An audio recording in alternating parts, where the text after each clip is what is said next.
ಕರ್ಣ ಮಹಾಭಾರತದ ಪ್ರಮುಖ ಪಾತ್ರಗಳಲ್ಲಿ ಒಬ್ಬ. ಈತ ಕುಂತಿಯ ಮೊದಲ ಪುತ್ರ ಮತ್ತು ದುರ್ಯೋಧನನ ಆಪ್ತ ಮಿತ್ರ. ಇವನ ತಂದೆ ಸೂರ್ಯದೇವ. ಇವನನ್ನು ರಾಧೇಯನೆಂದೂ ಕರೆಯುತ್ತಿದ್ದರು. ಇವನು ಅಂಗ ದೇಶದ ಅಧಿಪತಿಯಾಗಿದ್ದನು. ಕರ್ಣನನ್ನು ದಾನವೀರ ಶೂರ ಕರ್ಣ ಎಂದು ಕರೆಯುತ್ತಾರೆ. ಇವನು ಸೂರ್ಯಮಂತ್ರದಿಂದ ಮದುವೆಗೆ ಮುನ್ನ ಕುಂತಿಯಲ್ಲಿ ಜನಿಸಿದವ. ಕರ್ಣಂಗೊಡ್ಡಿತ್ತುದಲ್ ಭಾರತಂ ಎಂಬ ಉಕ್ತಿಗೆ ಕಾರಣನಾದ ಮಹಾವೀರ. ಇವರ್ಗಳಿನೀ ಭಾರತಂ ಲೋಕಪೂಜ್ಯಂ ಎಂದು ಹೇಳುವಲ್ಲಿ ಪಂಪ ಕರ್ಣನನ್ನು ಕುರಿತು ನನ್ನಿಯೊಳಿನತನಯಂ ಎಂದು ಪ್ರಶಂಸಿಸಿದ್ದಾನೆ. ಕುಂತಿ ಭೋಜನ ಮನೆಯಲ್ಲಿದ್ದ ಕುಂತಿ ದೂರ್ವಾಸನನ್ನು ಸತ್ಕರಿಸಿದ್ದಕ್ಕಾಗಿ ಮಂತ್ರಗಳ ವರಪಡೆದಿದ್ದಳಷ್ಟೇ. ಮಂತ್ರ ಮಾಹಾತ್ಮೆಯನ್ನು ಪರೀಕ್ಷಿಸಬೇಕೆಂಬ ಚಾಪಲ್ಯದಿಂದ ಸೂರ್ಯಮಂತ್ರ ಜಪಿಸಲು ಸೂರ್ಯನಾರಾಯಣ ಆಕೆಗೆ ಗಂಡು ಮಗುವನ್ನು ಅನುಗ್ರಹಿಸಿದ. ಲೋಕಾಪವಾದಕ್ಕೆ ಹೆದರಿದ ಕುಂತಿ ತನ್ನ ಮರುಳುತನಕ್ಕಾಗಿ ಬೆದರಿ ಆ ಹಸುಗೂಸನ್ನು ಗಂಗಾನದಿಯಲ್ಲಿ ತೇಲಿಬಿಟ್ಟಳು. ಅದು ಧೃತರಾಷ್ಟ್ರನ ಸಾರಥಿ ಅಧಿರಥನ ಕೈಗೆ ಸಿಕ್ಕಿತು. ಕವಚ ಕುಂಡಲಗಳ ಸಮೇತನಾಗಿ ಹುಟ್ಟಿದ ಆಕಾರಣಿಕ ಶಿಶುವನ್ನು ಅಧಿರಥ ತನ್ನ ಹೆಂಡತಿ ರಾಧೆಯ ಕೈಗೆ ಕೊಟ್ಟ. ಅಪೂರ್ವ ತೇಜೋಶಾಲಿಯಾದ ಆ ಮಗುವಿಗೆ ವಸುಷೇಣನೆಂದು ಹೆಸರಿಟ್ಟರು. ದಿನ ಕಳೆದಂತೆಲ್ಲ ಆ ಹುಡುಗನ ಕೀರ್ತಿ ಕರ್ಣಾಕರ್ಣಿಕೆಯಾಗಿ ಹರಡತೊಡಗಿದ್ದರಿಂದ ಅವನಿಗೆ ಕರ್ಣನೆಂಬ ಹೆಸರೇ ಪ್ರಚಾರಕ್ಕೆ ಬಂತು. ಇದಲ್ಲದೆ ಅವನಿಗೆ ರಾಧೇಯ, ಸೂತಪುತ್ರ, ಕಾನೀನನೆಂಬ ಸಂಬೋಧನೆಯೂ ಉಂಟು. ಬಾಲ್ಯ ಕಳೆದು ಯೌವನ ಮೊದಲಾಗಲು ಕರ್ಣನಿಗೆ ಶಸ್ತ್ರ ವಿದ್ಯಾಭ್ಯಾಸದಲ್ಲಿ ಆಸಕ್ತಿ ಮೂಡಿತು. ಸೂತಪುತ್ರನಾದ ಅವನಿಗೆ ಶಸ್ತ್ರವಿದ್ಯಾಭ್ಯಾಸ ಕಲಿಸುವ ಆಚಾರ್ಯರು ದೊರೆಯಲಿಲ್ಲ.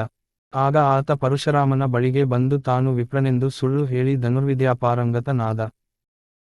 ಒಂದು ದಿನ ಪರಶುರಾಮ ಕರ್ಣನ ತೊಡೆಯ ಮೇಲೆ ತಲೆಯಿಟ್ಟು ನಿದ್ರಿಸುತ್ತಿದ್ದಾಗ ಇಂದ್ರನ ಆಜ್ಞೆಯ ಮೇರೆಗೆ ಅಲರ್ಕವೆಂಬ ದುಂಬಿಯೊಂದು ಬಂದು ಆತನ ತೊಡೆಯನ್ನು ಬಗೆಯಲಾರಂಭಿಸಿತು.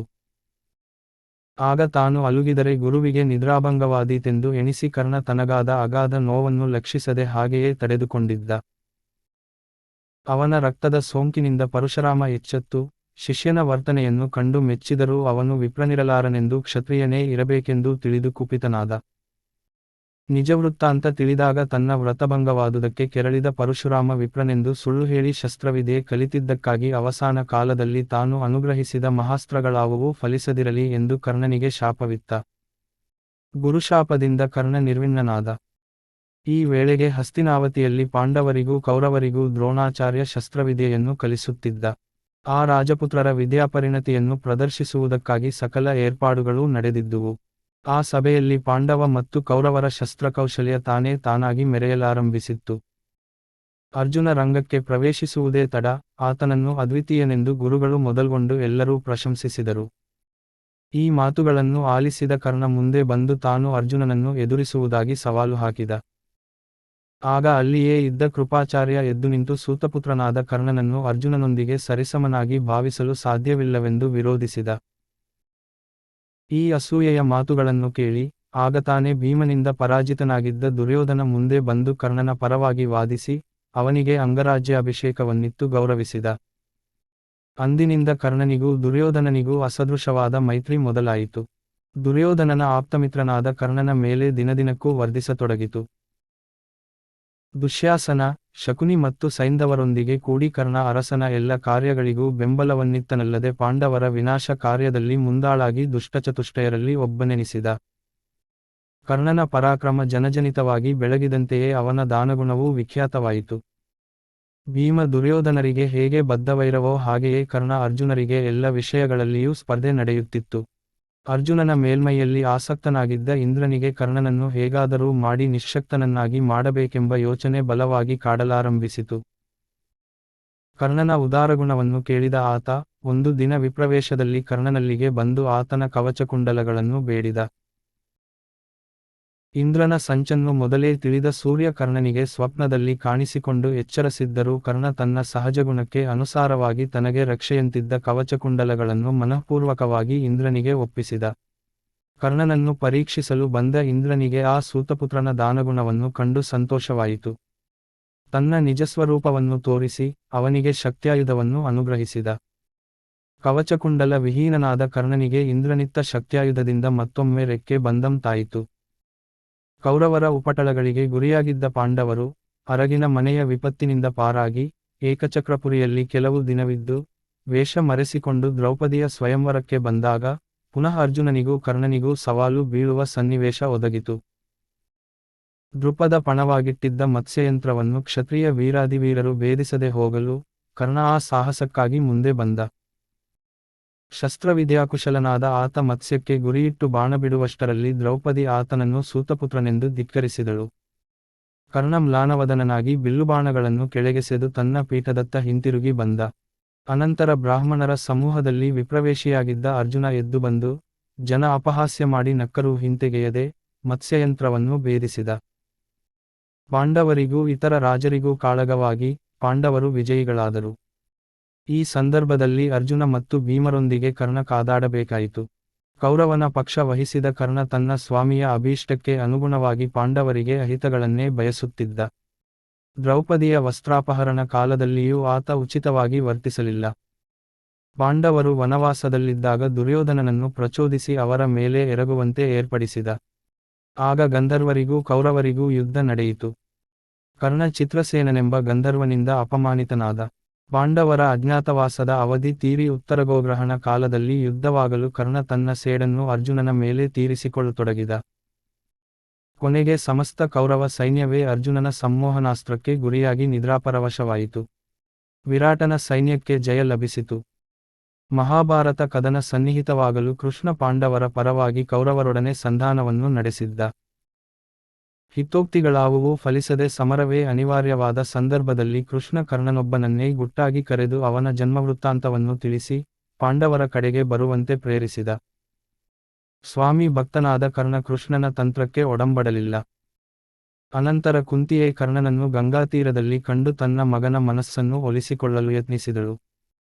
ಆಗಲೇ ಸೂರ್ಯನು ಪ್ರತ್ಯಕ್ಷನಾಗಿ ಕರ್ಣನಿಗೆ ಹಿತೋಪದೇಶವನ್ನಿತ್ತು ತಾಯಿ ಮಾತಿಗೆ ಒಪ್ಪುವಂತೆ ಕೇಳಿಕೊಂಡ. ಸ್ಥಿರಚಿತ್ತನಾದ ಕರ್ಣ ಅವರ ಪ್ರೇರಣೆಗೆ ಓಗೊಡಲಿಲ್ಲ. ಎಲೈ ತಾಯೇ, ನೀನು ನನ್ನನ್ನು ಚಿಕ್ಕಂದಿನಲ್ಲಿ ಕೈಬಿಟ್ಟಿದ್ದರಿಂದ ನಾನು ನಾನಾ ಅಪಮಾನಗಳನ್ನು ಅನುಭವಿಸಬೇಕಾಯಿತು. ಈಗ ನಿನ್ನ ಮಾತನ್ನು ಕೇಳಿ ನನ್ನನ್ನು ಸಾಕಿ ಸಲಹಿ ಸತ್ಕರಿಸಿದ ಸ್ವಾಮಿಯನ್ನು ವಂಚಿಸಲಾರೆ. ನನಗೂ ಅರ್ಜುನನಿಗೂ ವೈರ ಕಟ್ಟಿಟ್ಟದ್ದೇ ಸರಿ. ನಿನಗಾಗಿ ಉಳಿದ 4 ಜೀವಕ್ಕೆ ನಾನು ಅಪಾಯವನ್ನು ಮಾಡುವುದಿಲ್ಲ. ನಮ್ಮಿಬ್ಬರಲ್ಲಿ ಯಾರೊಬ್ಬರು ಉಳಿದರೂ ನಿನಗೆ 5 ಮಂದಿ ಇದ್ದಂತಾಯಿತಲ್ಲವೇ? ಶ್ರೀಕೃಷ್ಣ ನಿಮ್ಮ ಪಕ್ಷವನ್ನು ವಹಿಸಿರುವುದರಿಂದ ನಿಮಗೆ ಭಯವಿಲ್ಲ ಎಂದು ಆತ ತನ್ನ ತಾಯನ್ನು ಸಮಾಧಾನ ಪಡಿಸಿ ಕಳುಹಿಸಿದ. ಯುದ್ಧ ನಿಶ್ಚಯವಾದ ಬಳಿಕ ಭೀಷ್ಮನಿಗೆ ಪಟ್ಟಕಟ್ಟುವ ಕಾಲದಲ್ಲಿ ಕರ್ಣ ಅವನನ್ನು ಹಂಗಿಸಿದ. ಆತ ಪಾಂಡವ ಪಕ್ಷಪಾತಿಯೆಂದೂ ಶತ್ರುಗಳೊಡನೆ ಹೋರಾಡಲು ಅಸಮರ್ಥನೆಂದೂ ಆಕ್ಷೇಪಿಸಿದ. ಆಗ ಕೃಪ, ದ್ರೋಣ ಮೊದಲಾದವರೆಲ್ಲ ಕರ್ಣನನ್ನು ಅವಹೇಳನ ಮಾಡಿದರು. ಭೀಷ್ಮನೂ ಕುಪಿತನಾದ. ಭೀಷ್ಮ ಬದುಕಿರುವವರೆಗೂ ತಾನು ಯುದ್ಧ ಮಾಡುವುದಿಲ್ಲವೆಂದು ಕರ್ಣ ಶಸ್ತ್ರಸನ್ಯಾಸ ಕೈಕೊಂಡು ಭೀಷ್ಮಾಚಾರ್ಯ ಅತ್ಯದ್ಭುತ ಪರಾಕ್ರಮದಿಂದ 10 ದಿನಗಳವರೆಗೆ ಯುದ್ಧ ಮಾಡಿ ಕಡೆಗೆ ಶರಶಯ್ಯಾಗತನಾದ ಬಳಿಕ ಕರ್ಣನಿಗೆ ಭೀಷ್ಮನಲ್ಲಿ ಮತ್ತೆ ಭಕ್ತಿ ಮೂಡಿತು. ಅವನ ಬಳಿಗೆ ತೆರಳಿ ತನ್ನನ್ನು ಕ್ಷಮಿಸಬೇಕೆಂದು ಕೇಳಿಕೊಂಡ. ದ್ರೋಣ ಸೇನಾಧಿಪತ್ಯ ವಹಿಸಿದಾಗ ಕರ್ಣ ದಿಟ್ಟತನದಿಂದ ಹೋರಾಡಿದ. ಇಂದ್ರ ಅವನಿಗೆ ಅನುಗ್ರಹಿಸಿದ್ದ ಶಕ್ತ್ಯಾಯುಧ ಇರುವವರೆಗೂ ಕರ್ಣ ಅಜೇಯನೆಂದು ತಿಳಿದು ಕೃಷ್ಣ ರಾತ್ರಿಯುದ್ಧದಲ್ಲಿ ಘಟೋತ್ಕಚನನ್ನು ಮುಂದೆ ಬಿಟ್ಟು ಕರ್ಣನ ಶಕ್ತ್ಯಾಯುಧ ಅವನ ಮೇಲೆ ವ್ಯರ್ಥವಾಗುವಂತೆ ಮಾಡಿಸಿದ. ದ್ರೋಣರ ಅನಂತರ ಸೇನಾಧಿಪತ್ಯವನ್ನು ಕರ್ಣನೇ ವಹಿಸಿಕೊಂಡ. ತನ್ನ ಎದುರಾಳಿಯಾದ ಅರ್ಜುನನಿಗೆ ಕೃಷ್ಣನಂತವ ಸಾರಥಿಯಾಗಿರುವಂತೆ ಅಶ್ವವಿದೆಯಲ್ಲಿ ಪ್ರವೀಣನಾದ ಶಲ್ಯ ತನಗೆ ಸಾರಥಿಯಾದರೆ ಜಯ ನಿಶ್ಚಯವೆಂದು ದುರ್ಯೋಧನನಲ್ಲಿ ವಿಜ್ಞಾಪಿಸಿಕೊಂಡ. ದುರ್ಯೋಧನ ಶಲ್ಯನನ್ನು ಬಹು ಕಷ್ಟದಿಂದ ಒಪ್ಪಿಸಿ ಕರ್ಣನಿಗೆ ಸಾರಥಿಯನ್ನಾಗಿ ಮಾಡಿದ. ಕರ್ಣಾರ್ಜುನರ ಸಂಗ್ರಾಮ ಬಹಳ ಉಗ್ರವಾಗಿ ಸಾಗಿತು. ಕೃಷ್ಣನಿಗಾದರೋ ಅಂದಿನ ಕಾಳಗದಲ್ಲಿ ಕರ್ಣನ ಮರಣವಾಗಲೇಬೇಕೆಂದು ಅಪೇಕ್ಷೆ. ವೀರರಿಬ್ಬರಿಗೂ ಕಾಳಗ ನಡೆಯುತ್ತಿರಲು ಕರ್ಣ ತನ್ನಲ್ಲಿದ್ದ ಸರ್ಪಾಸ್ತ್ರವನ್ನು ತೆಗೆದು ಅರ್ಜುನನ ತಲೆಗೆ ಗುರಿಯಿಟ್ಟ. ಆ ದಿವ್ಯಾಸ್ತ್ರವನ್ನು ಅರ್ಜುನನ ಎದೆಗೆ ಗುರಿಯಿಟ್ಟಿದ್ದೇ ಆದರೆ ತಮಗೆ ಜಯ ನಿಶ್ಚಯ ಎಂದು ಶಲ್ಯ ಕರ್ಣನನ್ನು ಎಚ್ಚರಿಸಿದ. ತಾನು ಒಂದು ಬಾರಿ ಇಟ್ಟ ಗುರಿಯನ್ನು ಮತ್ತೆ ತೆಗೆಯುವವನಲ್ಲವೆಂದು ಕರ್ಣ ಹಠ ಹಿಡಿದ. ತನ್ನ ಇಷ್ಟದಂತೆಯೇ ಬಾಣವನ್ನು ಬಿಡುವ ಹೊತ್ತಿಗೆ ಸರಿಯಾಗಿ ಅತ್ತ ಕೃಷ್ಣ ಅರ್ಜುನನ ರಥವನ್ನು ನೆಲಕ್ಕೆ ಒತ್ತಿದ. ಬಾಣ ಅರ್ಜುನನ ಕಿರೀಟವನ್ನು ಮಾತ್ರ ಭೇದಿಸಿಕೊಂಡು ಹೋಯಿತು. ಕರ್ಣ ದಿಕ್ಕುತೋಚದಂತಾದ. ಈ ಮಧ್ಯೆ ಹಿಂದೊಮ್ಮೆ ಬ್ರಾಹ್ಮಣನ ಶಾಪಕ್ಕೆ ಗುರಿಯಾಗಿದ್ದುದರಿಂದ ಅದೇ ಸಮಯದಲ್ಲಿ ಕರ್ಣನ ರಥದ ಚಕ್ರ ಭೂಮಿಯಲ್ಲಿ ಹೂತುಕೊಂಡಿತು. ಅದನ್ನು ಸರಿಪಡಿಸಿಕೊಳ್ಳಲು ರಥದಿಂದ ಕೆಳಗಿಳಿಯಲು ಕರ್ಣನನ್ನು ಸಂಹರಿಸಲು ಅದೇ ತಕ್ಕ ಸಮಯವೆಂದು ಕೃಷ್ಣ ಅರ್ಜುನನನ್ನು ಪ್ರಚೋದಿಸಿದ.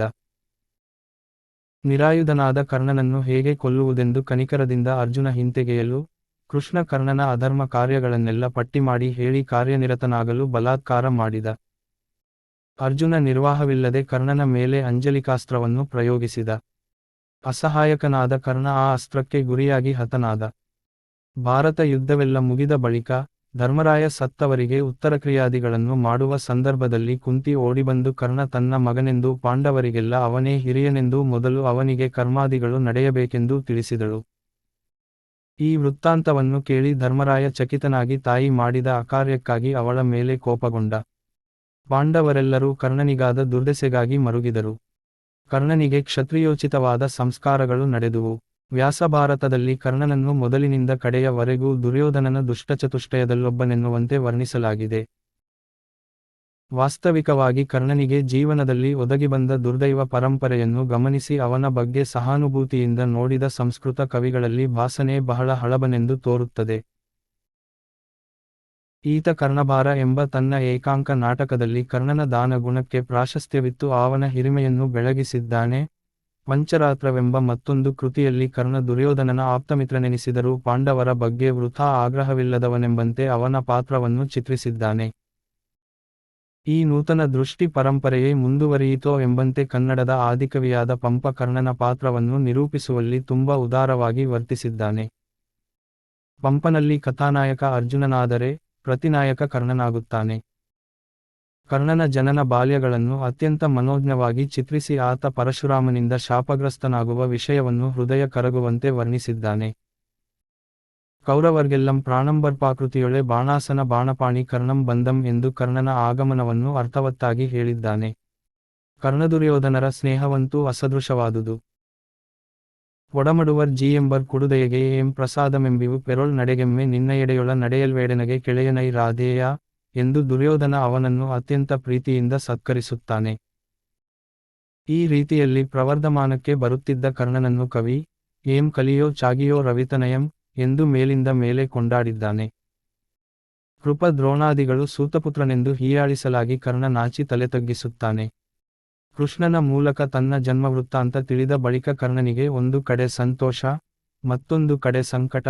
ಪಾಂಡವರು ತನ್ನ ತಮ್ಮಂದಿರೆಂದು ತಿಳಿದ ಮೇಲೆ ಅವರನ್ನು ಕೊಲ್ಲುವುದಕ್ಕೆ ಕೈ ಬಾರದೆಂದು ಕೊರಗುತ್ತಾನೆ. ಅವರನ್ನು ಕೊಲ್ಲದಿದ್ದರೆ ತನ್ನ ಸ್ವಾಮಿಗೆ ದ್ರೋಹ ಬಗೆದಂತಾಗುವುದೆಂದು ನೊಂದುಕೊಳ್ಳುತ್ತಾನೆ.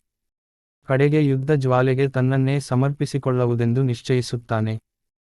ಕೃಷ್ಣ ಕರ್ಣನನ್ನು ಭೇದಿಸಲಾರದೆ ಕುಂತಿಗೆ ಆ ಕೆಲಸವನ್ನು ಒಪ್ಪಿಸಿಕೊಡುತ್ತಾನೆ.